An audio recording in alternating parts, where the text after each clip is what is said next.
खाटू श्याम जी का असली नाम बर्बरीक था। वे महाभारत के प्रसिद्ध योद्धा थे और महान पांडव वीर गदाधारी भीम के पुत्र थे। उनकी माता का नाम मोरी था। बर्बरीक को भगवान शिव और श्री कृष्ण का आशीर्वाद प्राप्त था, जिससे वे त्रिकालदर्शी थे। बर्बरीक ने कठोर तपस्या कर भगवान शिव से 3 अमोघ बाण प्राप्त किए। ये बाण इतने शक्तिशाली थे कि केवल 3 बाणों से वे पूरी पृथ्वी पर विजय प्राप्त कर सकते थे। इस कारण उन्हें 3 बाणधारी भी कहा जाता है। इसके अलावा उन्हें अग्निदेव से एक धनुष भी प्राप्त हुआ, जो अजेय था। जब महाभारत का युद्ध होने वाला था, तो बर्बरीक युद्ध में भाग लेने के लिए कुरुक्षेत्र पहुंचे। वे ये प्रतिज्ञा कर चुके थे कि वे केवल हारने वाले पक्ष का साथ देंगे। श्री कृष्ण जानते थे कि बर्बरीक की यह प्रतिज्ञा युद्ध की दशा और दिशा को बदल सकती है। यदि वे युद्ध में कौरवों को हारता देखेंगे तो उनका साथ देंगे, और यदि पांडव हारते दिखेंगे तो उनका समर्थन करेंगे। इस प्रकार वे लगातार पक्ष बदलते रहते और युद्ध कभी समाप्त नहीं होता। श्री कृष्ण ने एक वृद्ध ब्राह्मण का वेश धारण कर बर्बरीक से पूछा, तुम्हारी शक्ति कितनी है?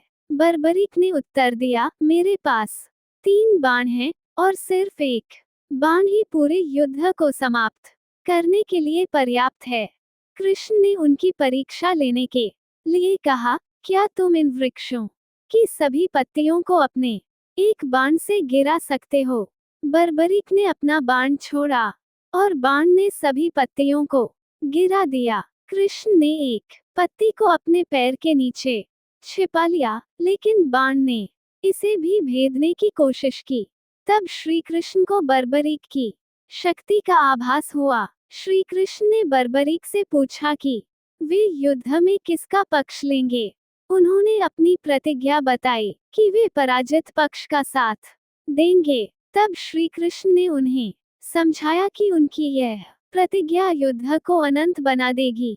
इसलिए पांडवों की जीत सुनिश्चित करने के लिए उन्हें अपना बलिदान देना होगा। बर्बरीक ने कहा कि वे अपना सिर दान करने के लिए तैयार हैं, लेकिन उनकी इच्छा है कि वे महाभारत युद्ध को अपनी आंखों से देखें। श्री कृष्ण ने उन्हें वरदान दिया कि उनका सिर अमर रहेगा और एक ऊंचे स्थान पर स्थापित होकर युद्ध देखेगा। इसके बाद बर्बरीक ने अपना शीश श्री कृष्ण को अर्पित कर दिया। युद्ध समाप्त होने के बाद श्री कृष्ण ने बर्बरीक के बलिदान से प्रसन्न होकर उन्हें वरदान दिया कि कलियुग में वे श्याम के नाम से पूजे जाएंगे और जो भी सच्चे मन से उनकी भक्ति करेगा, उसकी सभी मनोकामनाएं पूरी होंगी।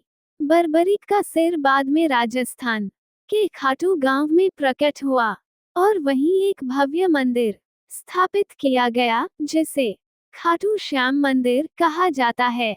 आज भी खाटू श्याम जी के भक्त उनकी कृपा से अपनी सभी परेशानियों से मुक्ति पाते हैं।